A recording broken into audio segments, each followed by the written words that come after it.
Warning: MF Uncensored contains adult language and discussion. Listener discretion is advised. Hello, everyone, and welcome back to MF Uncensored. Don't forget, if you guys are listening to us on the go, you could find us on Podbean, Apple Podcasts, Spotify, iHeartRadio, basically anywhere you get your podcast. You can also find more of our content on our website, themisfitfaction.com. There you find links to not only this show, but some of our other shows like the Multiverse Fancast and Cinematic Adventures. As always, I'm one of your hosts, Paul, and I'm going to say a sentence that I never thought I'd put together with these words in this order. When you think father, when you think spouse, podcaster, you don't often add the word wrestler to the very end of that. And it is my honor to speak to Mr. Warren Marlow, who is all four of those things. Warren, how are you today? Hey man, I'm doing well. Yep, I'm that redheaded stepchild that became a pro wrestler. So yeah. See, it's funny you say that because when I told my wife that you were going, that I was going to have a pro wrestler on the show, she got so mad at me for not including her.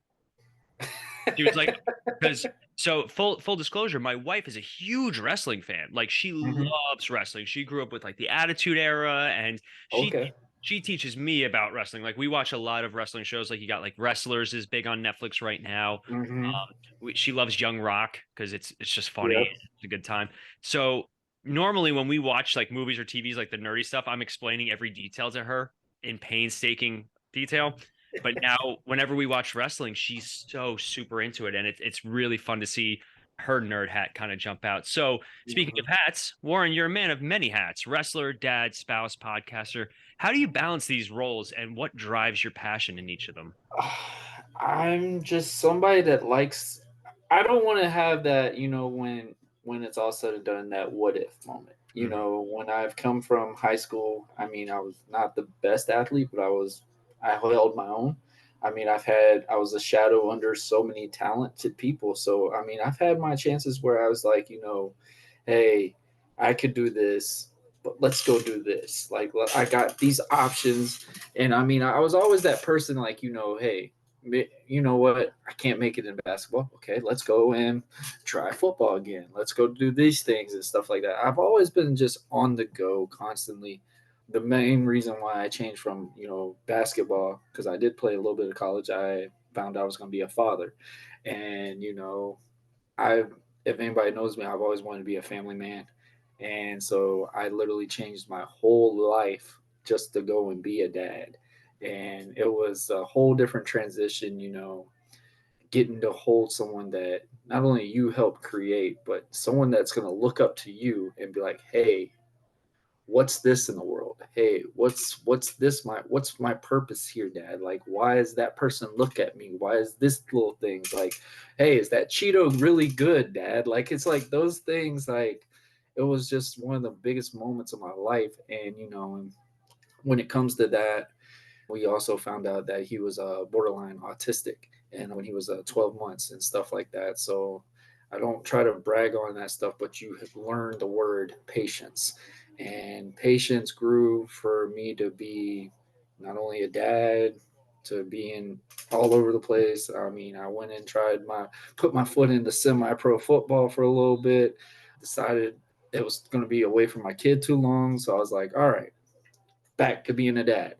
And needless to say, we had an issue where obviously me and his mom were not seeing eye to eye. Him being special needs, us going back and forth for appointments. We weren't focused on each other anymore. And I feel like we obviously grew apart. And not to say anything mean, we split up, and she kind of decided she wanted to go a whole different territory, and she wasn't going home alone with somebody. So needless to say, I went 8 months without my child because of that situation.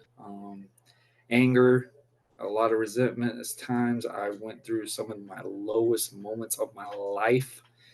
I honestly shouldn't be here. I'm going to be honest with somebody. I should not be here. I had so many moments where I looked at it and was just like, what's my purpose? Like, at times, it was cool. I wasn't so responsible to be like, hey, I got to be here for such and such. I got to do this and this. I wanted that.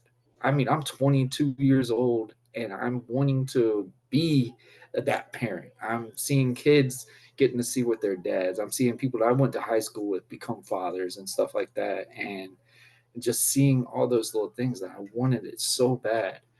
And like I said, man, at 22 years old, I literally had to learn how to grow up such a young age. And I just was so accustomed to wanting to be a dad. And for that 8 months, man, I felt like I wasn't a dad. I felt like my son was gone. I felt like everything was just in a crumbling state because I went from living on my own, back with my parents, working paycheck to paycheck. It was a struggle for a while, and my biggest downfall was when we went to court. I thought this was going to be all finalized. I'm thinking what's right from right and what's wrong from wrong. Court system happened. I'm not getting into it too much, but we know how court system goes with regards to custody battles. The biggest thing that really I remember the most is he said, "As good as a father you are, I don't see you being full time." And that struck me so hard. And like I said, man, I went through so much of a struggle for the 8 months. I got settlement to have 2 days with him, but when I was at home for 3 solid months straight, I would drive on red. Middle of the night, I worked a night shift, so I'm thinking, you know what? Let's see it. Let's see if this is really a destiny's fate. And I would drive on red. I mean, every freaking night. And it got to so accustomed, it was a normal thing for me for a while. One night, 16 wheeler came. I my fate's coming. This is what I was waiting on. Let's Yeah. see what happens. And no hesitation, I turned away. And needless to say, like I didn't really break down for so long. And then when that moment when I turned on the side of that road, I realized I was like, why did I turn? This is what I wanted. This is what obviously we were looking at. And I kept saying, hey, if you want me, take me. Like literally constantly. And I didn't hesitate to freaking go, all right, like for 3 months straight, I'm driving off this wrong side of the road. Why did I hesitate? And it really struck me so different. And then just memories of my son popped up, and everything was like, I have a purpose. Mhm. And long story short, instead of doing something bad, I decided to get into pro wrestling. Got in my research and stuff. Had a friend that knew somebody that actually ran a training school and also did a federation in my area. It wasn't even a crazy price, and got into it. Just wanted to try it out, just to sample it out, kind of like, hey, I was a pro wrestling fan. I mean, I was a big fan of this guy, The Rock. Like, Oh yeah. who wasn't a fan of The Rock? And when I was a kid, John Cena was my thing because I wear basketball. I mean, it kind of was like that repertoire I thought of, and with Randy Orton, I thought my reference was when I was little was I wanted to look like Randy because the girls loved Randy Orton, and I wanted to dress like John Cena. It just felt like I was more in sync with the culture at that time, Right. and it was just something that I felt comfortable with. But long story short, man, I got obsessed with it. I got so attached to it. I got really good at it too because I'm thinking, man, I'm not the size of Hulk Hogan. I'm not the size of these people. And then when I kept meeting these guys that I've personally have gotten to be and share a show with and stuff, and they were looking at me like, hey, man, you got a good build. You got this. Like, you consider, doing these things. My biggest problem was when I first started wrestling was I didn't get to have my first match as soon as I wanted because I kept smiling in matches. And literally, they're looking at us like, dude, you have to sell these hits. Like, you can't look like you're having fun with this. And I'm just like, I don't understand this. And like, so have you ever considered putting on a mask? And I'm like, I'm not high flyer. I'm not Rey Mysterio type guy. And I'm definitely taller than Rey Mysterio. So it was just like a whole transition with that. And man, when I put that mask on, I just felt fearless. Yeah. It felt like a whole different thing. Like I felt like Superman, like I use this reference a lot. Warren Marlow was my Clark Kent, but man, when I was American Prodigy, I was doing stuff that Warren would never do. That was my goal. And I'm not even gonna lie to you, it took me a lot to psych myself out to be like, all right, I'm gonna climb this ladder and jump off this thing. Knowing I don't ride roller coasters or Right. any of that stuff. So like I even have my mom sometimes texting me going, I know you're in the back because this guy is not you. This guy is not you.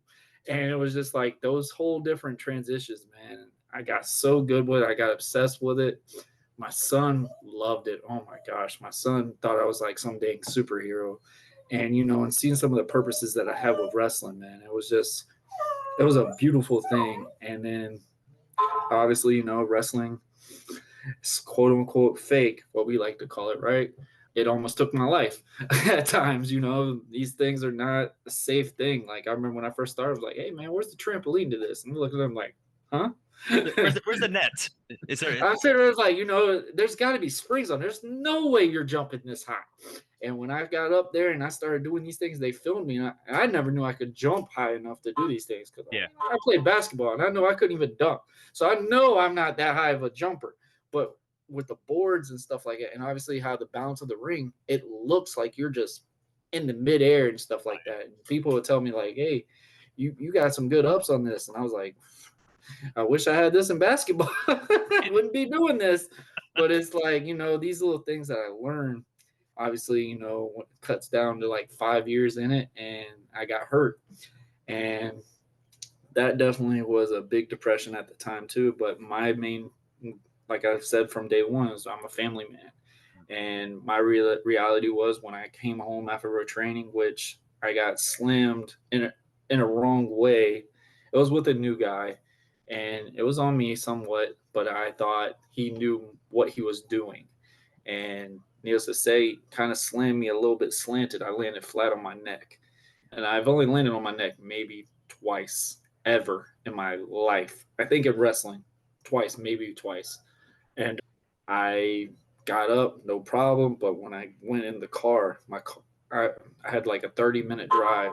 My neck locked up, instantly locked up. So I'm driving 30 minutes and I can't even like turn. Like, I'm scared to death. Like, I have experiences from my mom because she had a car accident when she was 16. And my mom I joke with it, my mom's the Terminator. Like, she has rods and screws all the way down her spine, basically. Like, my mom, literally, if she goes through a metal detector, she is sounding it off like she's a terrorist, sadly. But I'm sitting there driving like this, and I was just terrified. And the biggest made me want to really consider, maybe stop, is because I couldn't hold my newborn daughter, Mm-hmm. and that really hurt me in many ways. And that really transitioned it out for me for a while. And I was in a mad depression because I was about to sign with a company. And of course, the story it is. And obviously, all that hard work that you've done, you're just like, all right, man, what's the purpose of it now? I'm not trying to wrestle in barnyards and stuff like that the rest of my life. So, I mean, but man, it was always an awesome experience. Awesome experience. But I would definitely say, long story short, patience. And me, if one word that strives and describes me, is I'm consistent. And that's something like I really keep an acknowledgement on. I mean, that's something I've always pretty much took major to my core. Yeah, that's really cool, man. Like, what a story. That's like, you hear a lot about wrestling, and I know you mentioned like wrestling is fake. Wrestling is super real, like, especially the physicality. Oh Like, man. wrestlers are athletes, and the things that they do, especially to their body. Like, I did martial arts for 25 years, and Mm-hmm. like my just with We have minimal. a lot of those in wrestling, actually. Oh yeah, I bet. Like my wrists are like sensitive, my knees are sensitive, like just from years of just punching and kicking and punching and Yep. kicking, and, like going outside and kicking trees, like stupid stuff. And oh my God, like I have been through some very interesting martial arts stories, and I'll never forget. Our organization hired a guy. He went by Sensei Jojo. That was his name because we Mm-hmm. couldn't because he didn't even want us to try and pronounce his actual name. That's how, like, he was off the boat from Japan. He was from Okinawa, where a lot of people Oh say wow. he Okay. originated, and he was teaching us advanced weapon fighting. And he would give us, we were doing these like thick bows, and I'll never forget. He's showing me a move. He's very soft spoken. He's like, "Oh yeah, you just go like this," and then he hits me right in the ribs. Everybody stopped and they're like, "Oh!" I was like, I thought I was gonna pee my pants. Like, it hurt so bad. And but like for him, that was just normal. Like, that was just a normal, Yeah. like, Yep. "Oh, you're okay." I Like, remember my one year. funniest one. I had a great moment with that one. So when I first started wrestling, I wanted to know how they fake hit. I Mm, wanted to know how you punch someone without punching them. and they just looked at me like that look like, "Are you freaking kidding me right now?" Oh And boy. he's like, "Close your eyes." And I mean, he decked me so hard. Like I that was my other thing when I first started wrestling. I had to learn how to take strikes without retaliating back so instantly. That was something that was really different with me at that time because I mean, I've been known my whole life like, "Hey man, you hit me first, I'm coming at you." Like that is the whole analogy. So when he told me to close my eyes and he just wow, like right here, I was just like, "I got you." Okay. I got yeah, makes sense. I I always say you learn way more in life by getting hit in the face. Like Yes. every lesson that you can really learn in life, if you get hit in the face, you learn a lot. Oh yeah. Even like boxing where it's all controlled or wrestling where it has a little bit more control, but it does not sound very controlled actually. But No. the things you learn from getting punched really hard in the face, and I like your philosophy. I have the same one. My parents raised me a certain way. They said never throw the first punch, but always throw the last one. Yep. Just the way that it was. And when I grace the world with my progeny with my wife one day, that will be their lesson as well. Now, you got to have at least one or two more like behind the scenes good stories. Oh Like, what was the man. biggest shock for you getting into professional wrestling? Ah, that wrestling wasn't what it seemed to be at first. Like my first match, I remember watching WrestleMania and Mm. I was like, "Oh my gosh, this is going to be awesome." Like, bro, like they're not going to this is going to be amazing. And my first show being in a high school gymnasium that I did basketball and football around with. So it was so funny, like these things, like I still was around it and I'm not even in high school anymore. That felt kind of weird. And it was like you're grown men. The weirdest thing obviously was, me being a good guy, you gotta have a clean shave. And luckily I was at the age still where I was still slowly growing body hair. So it wasn't like super like fuzzy Yeti look yet.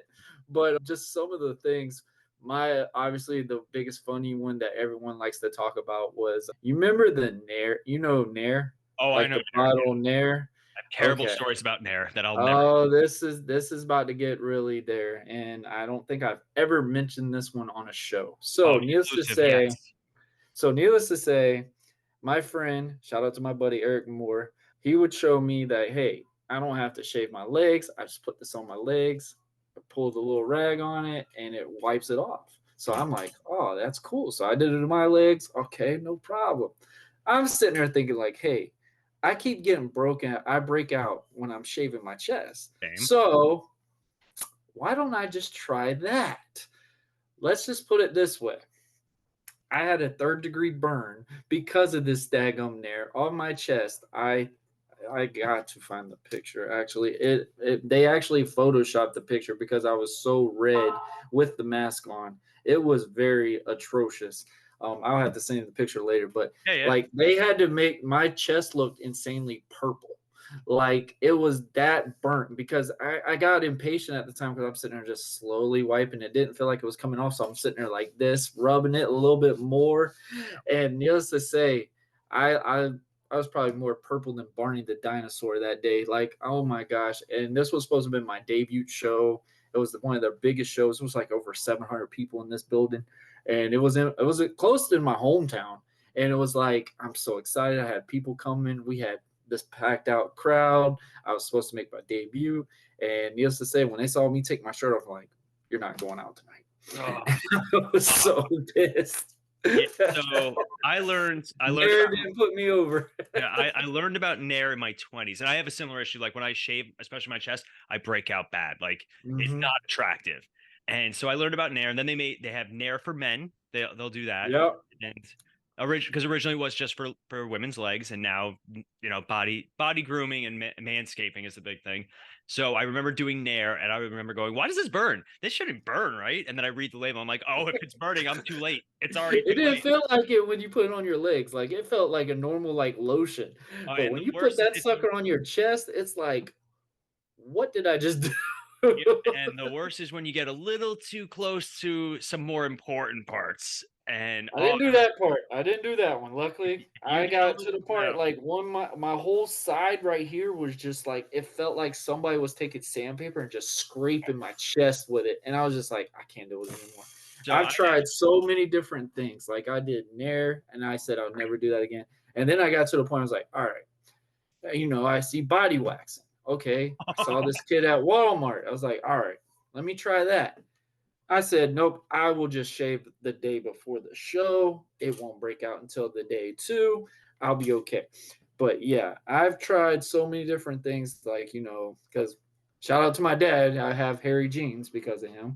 And it was just a struggle at times. Me being a good guy, you have to be clean shave. The body's got to look well. And it doesn't. And the sad thing is, it's really bad when the burn doesn't help cover with a tan on it. So that was the worst part. I think what's the one that I just started using? It's not no shave or something like that. I'll have to look it up. I'll send it to you, but it's not bad. The burn is much better. But yeah, obviously. But for me, like doing stuff like that, that was really big in my 20s, especially like doing martial arts. I wanted to be able to move, and then I started Yeah. running mud races. That was like my big Okay. thing, like the Tough Mudder, the Spartan. I was running probably 4 races a year, and Really? yeah, anybody who's ever done like racing knows that like anything 12 miles that you do 4 times a year, it's gonna weigh Oh, down. it takes some mileage on your body. Yeah, I agree with especially that. the I knees. done one Tough Mudder, and I said it'll be a while before I do another one. Oh, I was in great shape, and I mean, I looked at it, I was like, all right, this is a challenge, whatever. I was like, never again. no, I was so done. I mean, I remember seeing a guy that looked out of shape get through it faster than I did, and I was like, this is a whole different animal. very Like, humbling. Yes, very humbling. We would go with a team. At one point, our team was like 25 people, and we would do okay, themes and stuff like that. So we made a whole weekend out of it. We'd like go on Friday, we'd run Saturday, then volunteer on Sunday to get a discount from our run. They would actually yeah, reimburse. And okay. I remember Saturday night, oh God, we got thrown out of more hotel pools than I never thought I'd get thrown out of a hotel pool, but we figured out how to get thrown out of a hotel pool, I believe at least twice. I think we got a little too intoxicated and we brought the chairs, like the plastic chairs in a hotel, we put them in the pool with us and we were just sitting in the pool. And they were not too fond of that. So shout out to the They badass. didn't want the wet chairs. Yeah, no. Yeah. So shout out to the badass Mother Duckers, who I'm sure at least a couple of you guys are going to be listening. But yeah, that was like my thing. So I was very big on the body hair and the grooming and all that stuff. In my later years, I have It's so come. funny talking about that now because I felt so awkward when I first started. Oh You yeah. know, I remember when I watched these documentaries on wrestlers, and I mean bodybuilders. Like I remember when I had my first bodybuilding competition, and I just did the board shorts thing. Just what they call the pretty boy thing. I literally dieted for 8 months, 8 solid months, chicken and rice and oatmeal. That's all I did for 8 solid months, and I gained so much good weight. I looked phenomenal. But when I drank down, and then I found out the person that made second place in this stupid competition that never has been in the gym, I said, I won't do this again. I absolutely I was so depleted. Like I was dehydrated at that time. Like I was just like, I put so much effort in because I watched so much of these bodybuilding things. I was so focused in these things. And it was just like, this was not what I liked. I mean, I won the competition, but I'm like, hold up, you got second place just because you're skinny? Like, this was Get out of here. ridiculous at that time. I was just like, I will not do this again. And then I tried to go, okay, since I won this one, I looked a little bit more like these guys, I'll try it. And I got so uncomfortable because, you got to wear that little mankini thing. And then one of them tried to say something about my pelvic hair. I said, yep, I'm Yep, out. I'm out.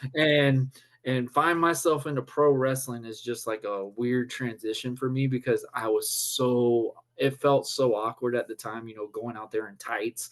Mhm. But I felt like I actually agreed to do the mask thing just because I felt the comfortability would be more okay. I'm basically in my underwear, got a covered mask at least. So it's not like you could fully see what I am. Yep, but little to the imagination. But I've always It's a wanted little to. awkward magic Mike thing going on. I've always wanted to do a bodybuilding competition, probably in my younger years, way more when I was in much better shape. Like I still work out every day. I still try to eat Mhm. healthy and I limit the alcohol and stuff like that. But one of my good friends, Kristen, she's been on the podcast a few times. She got into it super and she won a bunch of medals and competitions. And Oh wow. yeah, she did really well, and she's made it into much more of a lifestyle for her because a lot of times people get into like super shape and then suddenly drop off really hard and It just not good for your it body. stops, man. And I had that moment when I stopped wrestling at the time.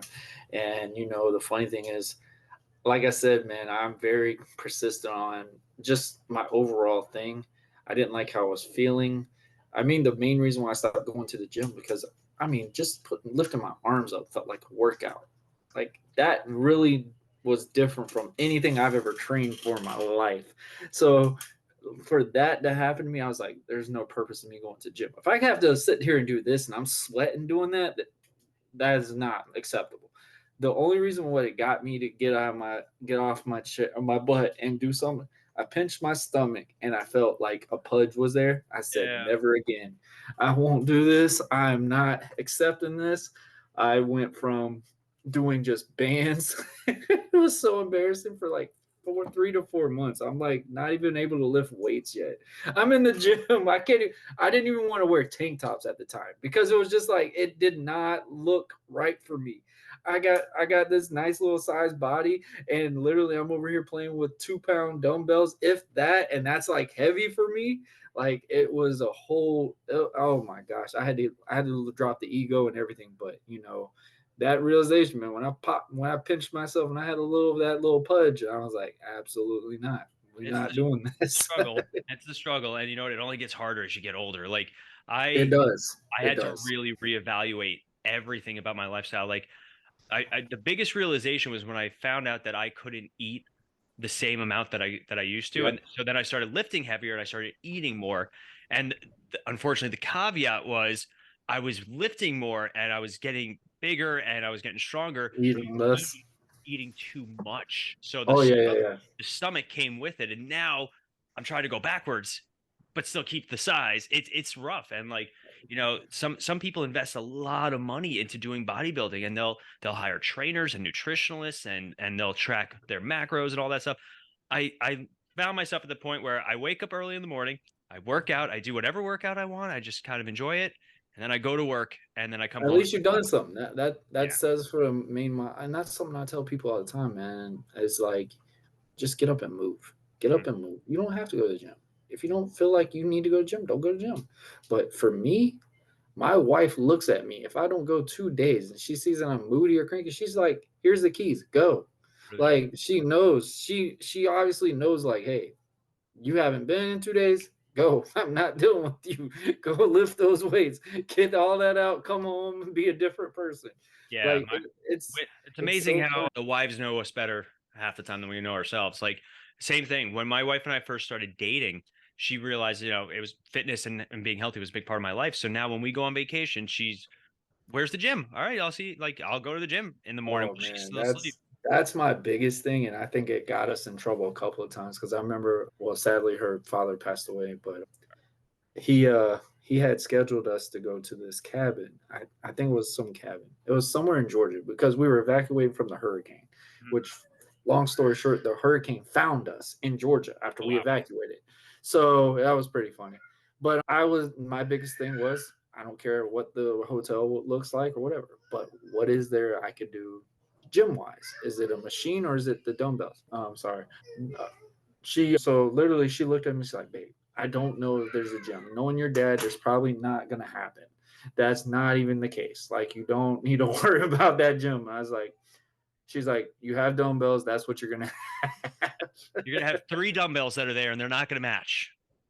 I worked the heck out of those 10 pound Oh my God. weights. So I went to a training earlier this year and they had a very small gym and it was a full train. So I would either wake up ridiculously early and hit the gym when nobody was there, except maybe like one person, because there's two benches, there's 19 cardio machines, two Oh my benches, and one rack of weights. And they went from like 10 to maybe 50. So like if you're by yourself, you can get in a good pump. But I like if more than three people were in that gym, it was unbearable. Yeah. So I find myself whenever I go away, I pack like 4 or 5 heavy duty bands, and I'll Yep. figure it out Yep. because that's just it makes my day feel a little bit more complete. Even like on our honeymoon, I found the gym. I went to the gym. So for me, that's just part of my thing and part of my daily routine.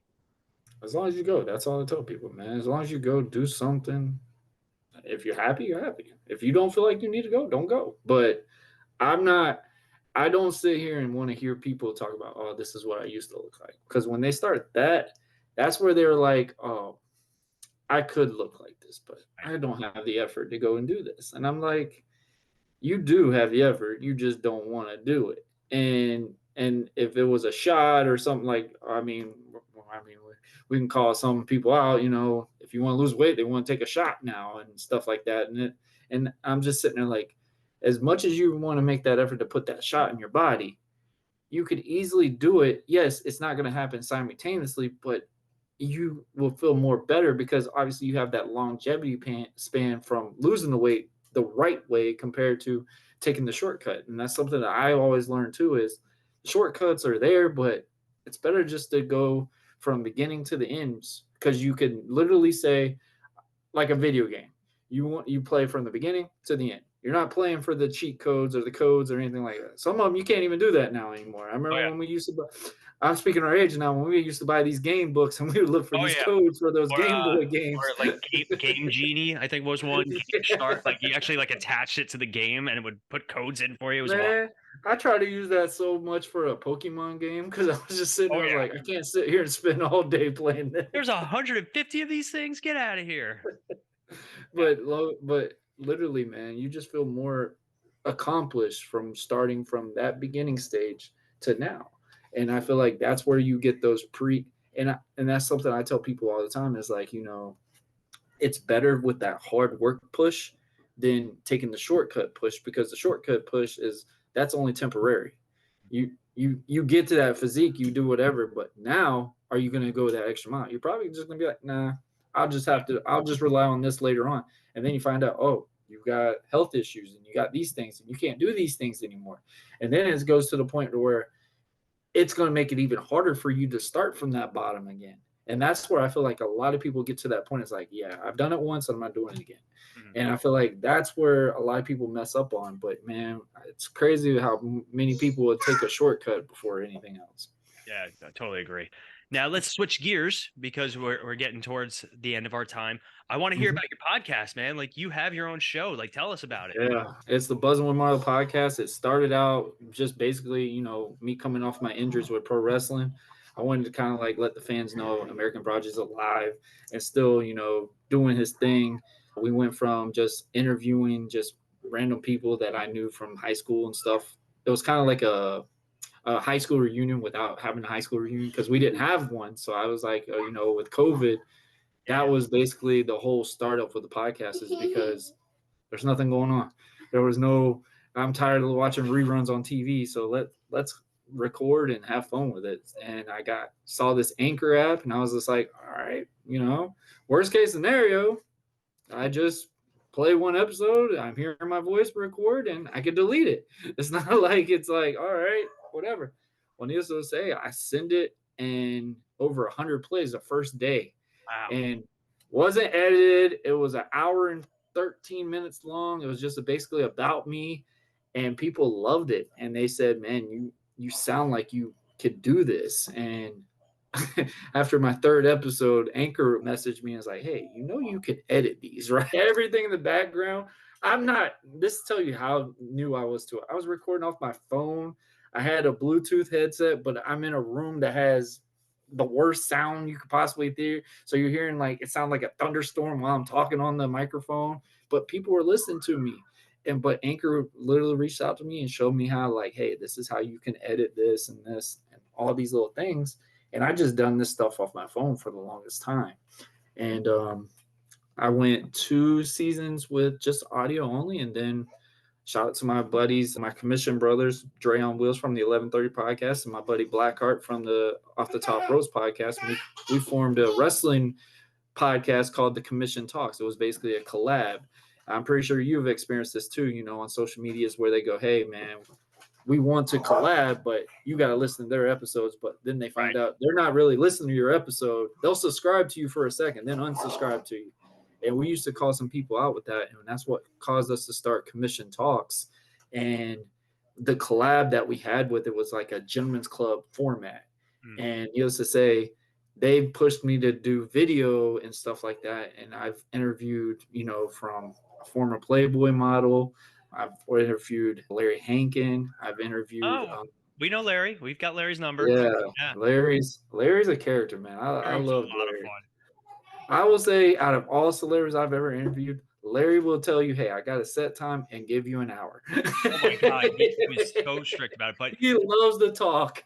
so even better, while we were doing our Larry Hankin interview, my wife we call her the producer because she'll Mhm. usually sit down here and she'll kind of keep an eye on things, make sure the computer's running, and then or just make faces at me while I'm trying to be super serious. But I told him that she was a big fan because of Friends. Right. And Yeah. so he started yelling at her to get on the show from the microphones, and she's like sitting there like totally flabbergasted. He was so much fun to talk with. The funny thing is nobody knows his name. You just see him and you're like, I know you. I know you from Home Alone, Cars and Trains, all these different films. Like, obviously, the newest one would be Breaking Bad. Yeah. So like Larry would just be so open to talk about this stuff. And obviously he was promoting his book at the time. I don't know if Okay. he was he doing that with you, Yeah, he was promoting talking his about the book? book. Yep. Okay, yeah. It was actually an interesting book. I will say, like, for someone that, took a very small role. And he was adamant. He did not like a real big role and stuff like that. And I just loved the whole stretch of how he would talk about these questions and stuff. Like, bless his heart, man. He went on there for almost 2 hours with me because my daughter was coming in and out, screaming back and forth. Like, she was only like, I think 3 at the time. So I'm playing around with a 3-year-old doing a recording in my closet. Like, it was just like these little things. But I've had a blast with these episodes. And my main purpose is what I want to teach my audience is, man, you could do something, but these are the things that you need to do. But this is how they found a way to succeed. This is a way that they've learned how to do things. And that's something I want to just help the audience go, man. If you have that what if, why haven't you tried? Why haven't you, took that advantage too? Maybe give that idea out, man. And that's something I learned in wrestling. Really, I really learned in pro wrestling was all these guys I watch on TV and stuff like that. They've used people's moves before. Mhm. There's no such thing as your move anymore. Like when I do a code breaker or I do a arm drag, I do a DDT or anything like that. It's not an American Prodigy's move. That's like 90 different thousand different wrestlers that has been past my days and stuff. Obviously, if we're going to go with whose actual move it was, probably Jake the Snake Roberts because he started the DDT out of everything. So it's like everything's going to be recycled, but you got to put your own little flair into it. And that's something I try to teach the audience, man. If you want to make an iPhone, go make a dang iPhone. Go find something to do, but you got to find, all right, this is what you got to do. This is how you promote yourself, get yourself out there. And I feel like my experience in pro wrestling, because obviously I had to sell myself as an attraction to get on shows, I feel like that helped me increase with, doing the branding and stuff like that with the podcast. The networking part wasn't that hard for me. The part was the guest. I'm sure we could all have that conversation with that one. Oh yeah. But I went from, doing pre-recorded episodes and I would do some live specials and stuff like that. The main one, I think, obviously the number one episode that had to been the one to jump off is my 100th episode, where in the very end they found out I came back in wrestling. I found out that my doctor gave me the go ahead. Awesome. So I've been actually currently on an active roster of wrestling again for a year. So it's been awesome fun. I'm very picky on my matches. I've only done 5 matches so far this year, but it's been fun. Like my 100th episode, we played around with this guy that he basically called me out on social media for like 4 months straight. And we basically had a whole feud just going through the podcast. And love you too. All right. And okay. Dad life. Basically, we went through a whole year where we promoted this whole thing, and then we actually got promotions to sell on it, wanting to headline these things at their shows and stuff. Would feed me in like, hey man, I want you in this one. We could do it at this one. And we just played with it like vignette wise. Like it was so compelling to like when I first showed up to this promotion, people were just like, oh my gosh, he's here. And that's where I realized where my audience is getting bigger because I thought my main audience was overseas. And that's something I think everybody's realized when you do podcasts. Oh, yeah. Your main audiences are overseas people, you know, the UK. Wild. Germany is my main go-to, which is kind of weird. And ways. Like a New Zealand or something like that. That's always fun. I was just like, my voice is really mentioned out here. But no, the craziest thing is like when you have your little merch and stuff, and they're like, "Hey, such and such bought this in Africa." I'm like, "What?" Crazy. I mean, those are the cool things that you just really remember, and it's like, man, I've created something pretty cool. And I think my biggest treasure moment with guarding the podcast is my kids get so excited when they see the intro. They lit up like it's a Sunday I'm in a Saturday morning cartoon. So it's like really cool when they brag to their kids and like their friends and like, yeah, my daddy's on TV and we'll watch daddy. Like there's some episodes I won't let them watch, but it's like my daddy's on TV. I'm enjoying this type thing. So that's always a cool thing for me. That's really awesome, man. So we are getting towards the end of our time. At the end of our episodes, though, we do like to play a little game. If you're interested, we do a rapid fire question segment where I usually pick like 3 or 4 questions, nothing too crazy. I try and cater it to who I'm speaking with. So they are a little wrestling based. So if you're interested, all right. What is one wrestling move that you wish you could use in a daily situation? Code breaker. And what would be the situation? Avoid arguments. That would be the best one for me. All right. What is one podcast episode from your show that you think every listener should tune into? I know it's a tough one. Every Friday. I just got to say every Friday. I have a new episode every Friday. Probably the number one everyone's going to do is the one, like I said, my 100th episode. It's one of the number one listens episode I've ever had. That's awesome. What's a piece of advice that you would give to someone stepping into the wrestling ring for the first time? Brand yourself and respect. That's something I would really tell people. Like you've had people that have died in here. You've had people that have we've seen people paralyzed. We've seen people literally lose families. I mean, it's kind of like the military in ways. Like our reference is like a military, like you're gone repetitively. You literally don't see your family most. Like they could probably see you on a YouTube channel or something rarely, but it's like you're never home. And, you know, these guys put so much on their body just to make that one pop for fans. And that's something I want to, if you love it, do it. If not, probably can reconsider. All right, last one. If you can wrestle any historical figure, who would it be and why? My dream match has got to be The Rock. Yep. I eat, sleep, live everything this man talks about. I joke about it. He takes half my paychecks. Project Rock. I'd never drink tequila, and I found a way to enjoy Terramana. Not a big fan of energy drinks by any means, and I drink Zoa. So yeah, I will go with him. That's awesome, man. All right. So for any of our listeners who want to hear your show or learn a little bit more about you, how would they do that? They can catch me on YouTube every Friday. They can catch me on Wednesdays for commission talks, just on Buzz Warren Marlow channel on YouTube. You can catch us on audio, obviously Spotify, Google Podcasts, Apple, and we're on Pandora now. And that was a challenge, I will definitely say. Pandora's tough. Like I go through. They're picky.